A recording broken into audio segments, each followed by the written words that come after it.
Hello everybody, welcome back to our YouTube channel the creative minds academy. So आज की ये जो video रहने वाली है क्लास 11th वाले स्टूडेंट्स के लिए रहने वाली है। आज की इस वीडियो से हम लोग एक नई unit cell structure and function को स्टार्ट करने वाले हैं। एंड जो फर्स्ट चैप्टर है cell the unit of life, उसको आज हम लोग स्टार्ट करने वाले हैं। बेसिकली इस यूनिट के अंदर आपको तीन चैप्टर्स देखने को मिलेंगे। First is cell the unit of life, second is biomolecules and third is cell cycle and cell division. ठीक है, यानी चैप्टर 8, 9 और 10 ये जो है वो यूनिट नंबर 3 के चैप्टर्स है। ठीक है, सो बिना किसी देरी के इस पर्टिकुलर यूनिट को स्टार्ट कर लेते हैं। सेल के बारे में ऑलरेडी आप लोग ना बहुत बार पढ़ चुके हो। ठीक है, कुछ बेसिक कॉन्सेप्ट्स आप लोगों ने क्लास 9 के अंदर भी पढ़े थे। ठीक है, कुछ बेसिक कॉन्सेप्ट जो थे वो आपने क्लास 9 के लिए भी पढ़े थे। एंड ये जो चैप्टर है ना, ठीक है, ये पूरी यूनिट ही, ठीक है, ये जो यूनिट है सेल बायोलॉजी, ये इतनी इंपॉर्टेंट यूनिट है आपके क्लास 11th एग्जाम्स के लिए भी, फाइनल एग्जाम्स के लिए भी, प्लस जो नीट है, ठीक है, आईसीएस का जो एप्टीट्यूड टेस्ट होगा उसके लिए बहुत इंपॉर्टेंट है, आईसीआर के जो एग्जाम्स होते हैं उनके एंट्रेंसेस के लिए बहुत इंपॉर्टेंट यूनिट है। ठीक है, सो चैप्टर का एक प्रॉपर अंडरस्टैंडिंग होना आपके लिए बहुत जरूरी है। ठीक है, सो बेसिकली ये जो वीडियो है इसके अंदर हम लोग एनसीईआरटी रिव्यू करेंगे इस चैप्टर का, एंड हम बहुत डिटेल में इसको डिस्कस करेंगे। ठीक है, एक एक एनसीईआरटी का पॉइंट हम लोग बहुत डिटेल में डिस्कस करेंगे। अब इस पर्टिकुलर चैप्टर के अंदर आपको 5 सब यूनिट्स पढ़नी है। What is a cell, cell theory and overview of cell, prokaryotic cell and eukaryotic cell. हम लोग एक एक करके देखते चलेंगे एंड आई ट्राई के 2 से 3 वीडियोस के अंदर ये पर्टिकुलर चैप्टर जो है वो कंप्लीट हो जाए। अच्छा, ये जो एनोटेटेड एनसीईआरटी का पीडीएफ रहेगा आप हमारे टेलीग्राम चैनल से जाके डाउनलोड कर सकते हैं, उसको आप ज्वाइन कर सकते हैं एंड वहां से आप उसको जो है बेसिकली डाउनलोड कर सकते हैं। चलो, when you look around, you see both living and non-living things. You must have wondered and asked yourself, what is it that makes an organism living? Or what is it that an inanimate thing does not have, which a living thing has? ठीक है, the answer to this is the presence of basic unit of life. ठीक है, basic unit of life क्या है हमारी? That is cell. ठीक है, जितने भी लिविंग ऑर्गेनिजम्स हैं they are composed of cells. ठीक है, यूनिसेल्यूलर है, मल्टी सेल्यूलर है, कोई भी है, बट उनका जो बेसिक फंडामेंटल यूनिट जो है, ठीक है, जो बेसिक उनका फंडामेंटल यूनिट है दैट इज सेल। ठीक है, जो फंडामेंटल यूनिट है दैट इज सेल। ठीक है, तो उसी के बारे में हम लोग इस चैप्टर में पढ़ने वाले हैं। ठीक है, all organisms are composed of cells, some are composed of single cells and are called unicellular organisms while other like us। ठीक है, अब बस में कौन आ रहा है, हम लोग कौन पढ़ रहे हैं चैप्टर को, ह्यूमन बींग्स। ठीक है, we are composed of many cells and that means we are multicellular organisms। ठीक है, चलो ये हो गई बात, बहुत ही बेसिक बात। अब बात करते हैं व्हाट इज अ सेल। ठीक है, what is a cell. Unicellular organisms are capable of independent existence and performing the essential functions of life। ठीक है, अब देखो यूनिसेल्यूलर ऑर्गेनिजम्स के अंदर क्या होता है ना, देयर इज नो, देखो बीच बीच में राइटिंग थोड़ी गंदी हो जाती है, just cooperate with that. There is no division of labour. ठीक है, they are composed of single cell. ठीक है, they are composed of single cell. अब अगर सिंगल सेल से बने हुए हैं दैट मीन्स वो सिंगल सेल से बने हुए हैं तब भी एग्जिस्ट कर रहे हैं, that means they are capable of independent existence, dependently exist कर सकते हैं। And also they can, just a minute, okay, just a minute, yes, they can perform the essential functions of life. ठीक है, वो क्या कर सकते हैं, बेसिकली जितने भी एसेंशियल फंक्शंस है लाइफ के उनको वो परफॉर्म कर सकते हैं। ठीक है, anything less than, okay, just a minute, yes, okay, yes, anything less than a complete structure of a cell does not ensure independent living। यानी कि अगर सेल से छोटा कुछ एग्जिस्ट करता है, अगर करता है, ठीक है, तो it does not ensure independent living. यानी कि इस बात की कोई कॉन्फर्मेशन नहीं है, या इस बात का कोई भी लाइक वेरिफिकेशन नहीं है, या इस बात को हम लोग नहीं बोल सकते कि फिर वो क्या इंडिपेंडेंटली एग्जिस्ट कर सकता है या जितने भी बेसिक फंक्शन है उनको परफॉर्म कर सकता है। ठीक है, hence cell is the fundamental structure and functional unit of all living organisms। अब ये आप लोग इतने समय से पढ़ते आ रहे हैं ना, जब हम छोटे थे हम तब से पढ़ते आ रहे हैं इस बात को, ठीक है। Now Antonie van Leeuwenhoek he first saw and described a living cell, ठीक है। यानी कि जो एंटनी वॉन लीवेनहूक थे उन्होंने क्या किया था, फर्स्ट लिविंग सेल को डिस्क्राइब किया था कहाँ पे, इन पॉन्ड वाटर। पॉन्ड वाटर के अंदर उन्होंने फर्स्ट लिविंग सेल को क्या किया था, बेसिकली डिस्क्राइब किया था, ठीक है। फर्स्ट सेल जो था, ठीक है, फर्स्ट सेल जो था वो रॉबर्ट हुक ने डिस्कवर किया था, ठीक है। वो किसने डिस्कवर किया था, वो रॉबर्ट हुक ने डिस्कवर किया था। And it was a dead cell, यानी कि इसका जो फाउंडेशन ले किया था वो किसने ले किया था, रॉबर्ट हुक ने ले किया था। बट उन्होंने जो सेल देखा था that was a dead cell. Antonie van Leeuwenhoek ने पॉन्ड वाटर के अंदर जो सेल देखा था वो था लिविंग सेल। एंड ये किसकी हेल्प से देखा था, with the help of self designed microscope, ठीक है। तब बहुत एडवांस माइक्रोस्कोप्स तो होते नहीं थे, तो it was a primitive microscope, ठीक है। वो क्या था, basically it was a primitive microscope, ठीक है। It was a primitive microscope, okay. चलो now Robert Brown later discovered the nucleus. अब न्यूक्लियस की डिस्कवरी किसने की थी, इट वाज बाय न्यूक्लिय रॉबर्ट हुक, ठीक है। न्यूक्लियस की डिस्कवरी जो है रॉबर्ट ब्राउन ने की थी। Invention of microscope and its improvement leading to the electron microscope revealed all the structural details of the cell, ठीक है। यानी कि जैसे जैसे एडवांसमेंट्स हुई ना माइक्रोस्कोपी के अंदर, ठीक है, जैसे जैसे जो है वो माइक्रोस्कोपिक एडवांसमेंट्स हुई, ठीक है, तो वैसे वैसे क्या हुआ, बेसिकली हमको और ज्यादा पता चला, ठीक है। हमको सेल के स्ट्रक्चर के बारे में, जो सेल ऑर्गेनेलिस हैं उनके बारे में हमको और पता चला, ठीक है। जो सेल ऑर्गेनेल्स हैं उनके बारे में हमको और पता चला, ठीक है। चलो ये हो गई बेसिक बात। अब बात करते हैं सेल थ्योरी की, ठीक है। Now we are going to talk about cell theory.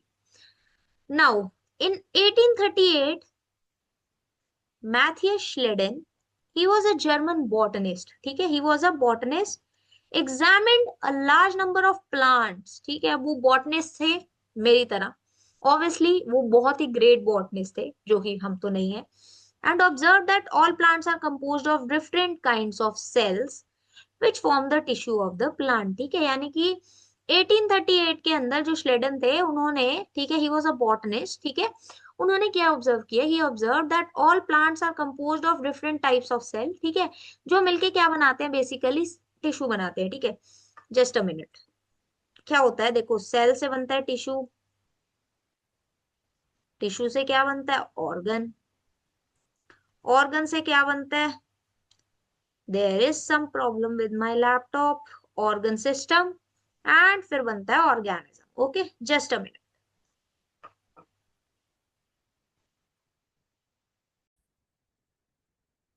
चलो आई होप अभी ऐसे नहीं करेगा। At about the same time Theodor Schwann, ठीक है, इन्होंने किया अराउंड 1839, अच्छा अभी भी कर रहे हैं।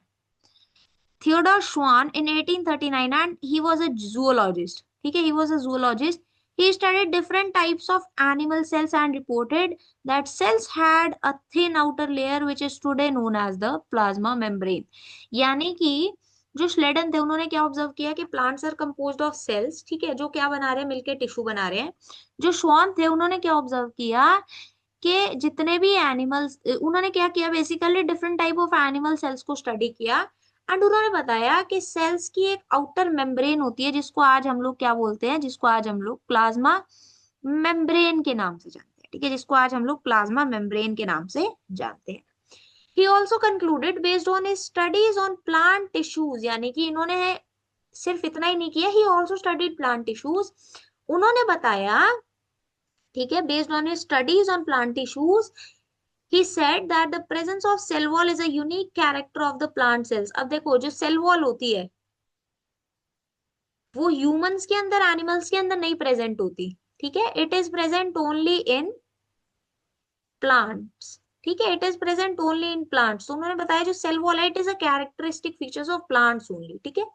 On the basis of this, Schwann proposed the hypothesis that the bodies of animals and plants are composed of cells and products of cells. ठीक है, यानी कि उन्होंने क्या बोला, उन्होंने बोला कि प्लांट एंड एनिमल बॉडी जो है that is composed of cells and product of cells. ठीक है, यानी कि या तो सेल से बनी हुई है एंड सेल्स के प्रोडक्ट्स से बनी हुई है। ठीक है, तो जितने भी सेल्यूलर प्रोडक्ट्स है उनको मिलके क्या बनता है, basically plant and animal body बन।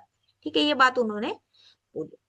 अब श्लेडन एंड श्वान इन्होंने साथ में मिलके क्या प्रपोज किया, they together propose the cell theory, पिंक से करते हैं, they together formulated the cell theory. ठीक है, अब सेल थ्योरी उन्होंने दी, बट वो थ्योरी का एक जो लिमिटेशन था, ठीक है, उसका जो लिमिटेशन था वो क्या था, वो ये नहीं बता पाई कि जो न्यू सेल्स हैं वो कैसे बन रहे हैं। ठीक है, it could not explain how new sales were formed. ठीक है, how new sales were formed, वो बात ये थ्योरी नहीं एक्सप्लेन कर पाई। ठीक है, ओके, तो वो किसने बताया, वो बताया रुडोल्फ विर्शियो ने। कब बताया, इन 1855। ठीक है, अब उन्होंने क्या बोला, उन्होंने बोला ओमनिस सेल्यूला ई सेल्यूला। इसका मतलब पता है क्या था, इसका मतलब था कि जो सेल्स हैं they divide and new cells they are form from pre existing cells. अभी तो हमें पता है सेल डिवीजन होती है। ठीक है, एंड जो ऑलरेडी एग्जिस्टिंग सेल्स है ना, वही क्या करते हैं, बेसिकली डिवाइड करके न्यू सेल्स का फॉर्मेशन करते हैं। तब ये बहुत ही नई चीज थी, बहुत ही डिफरेंट यूनिक चीज थी। इस फिनोमिना को बताने वाले कौन थे, that was Rudolf Virchow, and वो उन्होंने कब बताया, in 1855। Okay, now he modified the hypothesis of Schleiden and Schwann to give the cell theory a final shape. ठीक है, अभी ये दो पॉइंट जो है वो बेसिकली सेल थ्योरी के इंपॉर्टेंट होते हैं। First one is all living organisms are composed of cells and products of cells, and all cells they arise from pre-existing cells। ठीक है, इतना उन्होंने बताया। ठीक है, चलो, आई होप यहां तक आपको समझ में आया। अब हमने क्या डिस्कस कर लिया, हमने ये डिस्कस कर लिया what is a cell and cell theory के बारे में बात कर ली। अब हम लोग बात करने वाले हैं ओवरव्यू ऑफ सेल के बारे में। ठीक है, now we are going to talk about the overview of cell. Now you've earlier observed cells in an onion peel or human sheep under the microscope. Okay, let us recollect their structure. अब अगर onion cell की बात की जाए, ये क्या है, basically it is a plant cell. ठीक है, ये क्या है, बेसिकली एक प्लांट सेल है। ओके, ठीक है, अब अगर प्लांट सेल है तो प्लांट सेल के अंदर तो सेल वॉल भी प्रेजेंट होगी, आउटर मोस्ट क्या होगी, सेल वॉल होगी, एंड उसके बाद में क्या होगी, सेल मेम्ब्रेन या प्लाज्मा मेम्ब्रेन। ठीक है, तो क्या होगा, basically onion cell which is a typical plant cell has a distinct cell wall as its outer boundary and just within it is the cell membrane. ठीक है, cell membrane भी present होगी, but outermost यहाँ पर क्या हो जाएगा, outer most हो जाएगा सेल वॉल। ठीक है, आउटर मोस्ट क्या हो जाएगा, outermost will be cell wall. Now, the cells of human cheek have an outer membrane as the delimiting structure of the cell। ठीक है, अब जो ह्यूमन चीक सेल्स होंगे वहां पर क्या होगा, बेसिकली एक आउटर मेम्ब्रेन होगी। Inside each cell is a dense membrane bound structure called nucleus। ठीक है, अब अंदर क्या प्रेजेंट होगा, बेसिकली एवरी सेल के अंदर every cell has its own nucleus. ठीक है, तो वहां पर एक डेंस मेम्ब्रेन बाउंड स्ट्रक्चर जिसको न्यूक्लियस बोलते हैं प्रेजेंट होगा। अब जो न्यूक्लियस है it contains the chromosome which in turn contain the genetic material DNA. अब ये सारी बात ना हम लोग कहाँ पे कर रहे हैं, क्लास 12th के अंदर हम लोग करते हैं, मॉलिक्यूलर बेसिस ऑफ इनहेरिटेंस के अंदर। ठीक है, बट ऑफ कोर्स वो आपको अभी नहीं पढ़ना, अभी आपको कुछ बेसिक चीजें पता होनी चाहिए। ठीक है, चलो, अब न्यूक्लियस के अंदर क्या होगा, basically nucleus contains the chromosome which in turn contain genetic material. ठीक है, वहां पर जेनेटिक मटेरियल जो क्या होता है, डीएनए होता है, एंड डीएनए की फुल फॉर्म क्या होती है, लिख दें यहाँ पे, DNA is deoxy ribo nucleic acid. ठीक है, ये जो है वो डीएनए की फुल फॉर्म है। Cells that have a membrane bound nuclei are called eukaryotic, whereas cells that lack a membrane bound nucleus are known as prokaryotic. Okay, क्या होता है बेसिकली, जहां पर भी मेम्ब्रेन बाउंड न्यूक्लियस होगा उनको यूकैरियोटिक सेल्स बोला जाएगा, जहां पर मेम्ब्रेन बाउंड न्यूक्लियस नहीं प्रेजेंट होगा उनको यूकैरियोटिक सेल्स बोला जाएगा। इनके बारे में भी हम लोग आगे बहुत डिटेल में बात करेंगे, ठीक है। Now in both prokaryotic and eukaryotic cells a semi fluid matrix, जिसको साइटोप्लाज्म बोला जाता है, ठीक है। सेमी फ्लूइड मैट्रिक्स क्या होता है? Cytoplasm it occupies the volume of cell and cytoplasm is the main arena of cellular activities in both plants and animal cells, ठीक है। जो केमिकल रिएक्शंस हैं, एक सेल को जिंदा रखने के लिए जो केमिकल रिएक्शंस अकर करती हैं वो कहाँ पे अकर करती हैं? They occur in cytoplasm. Okay, they occur in cytoplasm, ठीक है। It is a semi fluid matrix, ठीक है। वो क्या होता है बेसिकली? एक सेमी फ्लूइड मैट्रिक्स होता है। Now besides the nucleus, the eukaryotic cells have other membrane bound distinct structures called organelles, like, अब देखो क्या होगा, यूकैरियोटिक सेल्स जो होंगे या जो यूकैरियोटिक ऑर्गेनिजम्स होंगे, ठीक है, जो यूकैरियोटिक ऑर्गेनिजम्स होंगे उनके सेल्स के अंदर, यानी कि यूकैरियोटिक सेल्स के अंदर other membrane bound structures present होंगे जिनको ऑर्गेनेल्स बोला जाता है, ठीक है। Other membrane bound different structures जिनको ऑर्गेनेल बोला जाता है, such as endoplasmic reticulum, the Golgi apparatus, lysosomes, mitochondria, microbodies and vacuoles are present, and the prokaryotic cells lack such membrane bound organelles, ठीक है। प्रोकैरियोटिक सेल्स के अंदर ये membrane bound organelles जो है वो प्रेजेंट नहीं होती, ठीक है, ये प्रेजेंट नहीं होती।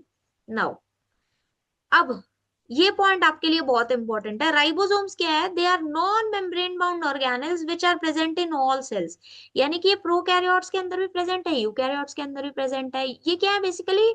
नॉन मेम्ब्रेन बाउंड ऑर्गेनेल्स है, ठीक है, यानी कि मेम्ब्रेन बाउंड ऑर्गेनेल्स नहीं है। दैट मींस प्रोकैरियोट्स के अंदर भी प्रेजेंट होंगी एंड यूकैरियोट्स के अंदर भी ये प्रेजेंट होती है। Within the cell, ribosomes are found not only in the cytoplasm but also within the two organelles, chloroplast and mitochondria, and on rough endoplasmic reticulum, ठीक है। ER का मतलब क्या है? ER का मतलब है, मैंने बोला मेरी राइटिंग पे नहीं जाना, ओके, यस। ER क्या है basically? ER is endoplasmic reticulum. हम एंडोप्लाज्मिक रेटिकुलम के बारे में पढ़ेंगे, एक होता है स्मूथ एंडोप्लाज्मिक रेटिकुलम, एक होता है रफ एंडोप्लाज्मिक रेटिकुलम, पढ़ेंगे उनके बारे में हम लोग, ठीक है। तो जो राइबोसोम्स होते हैं वो सिर्फ साइटोप्लाज्म के अंदर नहीं प्रेजेंट है, वो क्या प्रेजेंट है? और दो ऑर्गेनेल्स के अंदर भी प्रेजेंट है। कहाँ पे? क्लोरोप्लास्ट के अंदर, ठीक है, इन प्लांट्स, एंड माइटोकॉन्ड्रिया, ठीक है, एंड रफ एंडोप्लाज्मिक रेटिकुलम पे भी प्रेजेंट, ठीक है। चलो, आई होप यहां तक आपको समझ में आया। अब animal cells contain another non-membrane bound organelles called centrosome which help in cell division, यानी कि एनिमल सेल्स की बात हो रही है। अब किसकी बात हो रही है? एनिमल सेल्स की। वहां पर non membrane bound organelle called centrosome, ठीक है, सेंट्रोजोम वहां पर प्रेजेंट है। सेंट्रोजोम हेल्प करती है सेल डिविजन के, ठीक है। सेंट्रोजोम किसके अंदर हेल्प करती है? Centrosome helps in cell division, okay. अब cells differ greatly in size, shape and activities. Okay, example, mycoplasma, it is the smallest cell, ठीक है। mycoplasma जो होता है, it is the smallest cell, it is only 0.3 micrometer in length, ठीक है, यानी कि जो स्मॉलेस्ट सेल है वो कितना छोटा है? 0.3 micrometer in length. While bacteria, ठीक है, bacteria could be 3 to 5 micrometer, ठीक है। बैक्टीरिया कितना हो सकता है? Bacteria could be 3 to 5 micrometer. अब largest isolated single cell is that of an ostrich, ठीक है। लार्जेस्ट आइसोलेटेड सिंगल सेल किसका है? ऑस्ट्रिच का। And among multi cellular organisms, human blood cells are about 7 micrometer in diameter, ठीक है। Nerve cells क्या होते हैं? देखो ये ना सिंपल सी बात है, ये आपको ना सेल साइज के ऊपर दिया हुआ है, अब इसमें कुछ समझाने जैसा तो है नहीं। तो ये वो पॉइंट्स हैं जो आपको याद रखने पड़ेंगे, ठीक है। These are the points worth remembering, I would say, क्योंकि इनसे क्वेश्चंस आ, ठीक है। Cells also vary greatly in shape, size में भी डिफर करेंगे, शेप में भी डिफर करेंगे। दे मे बी, अब शेप्स कौन कौन सी हो सकती है? इसको येलो से ही कर देते हैं ना, ब्लू अच्छा लग रहा है, उस स्पेशल के लिए रखते हैं। They may be disc-like, polygonal, columnar, cuboid, thread-like, or even irregular.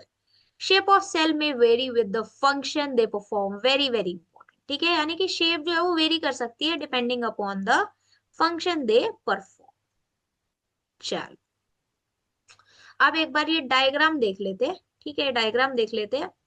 First में आपको दिखाया हुआ है red blood cells, they are round and biconcave. ठीक है, राउंड एंड बाइकनकेव आपको देखने मिल रहे हैं.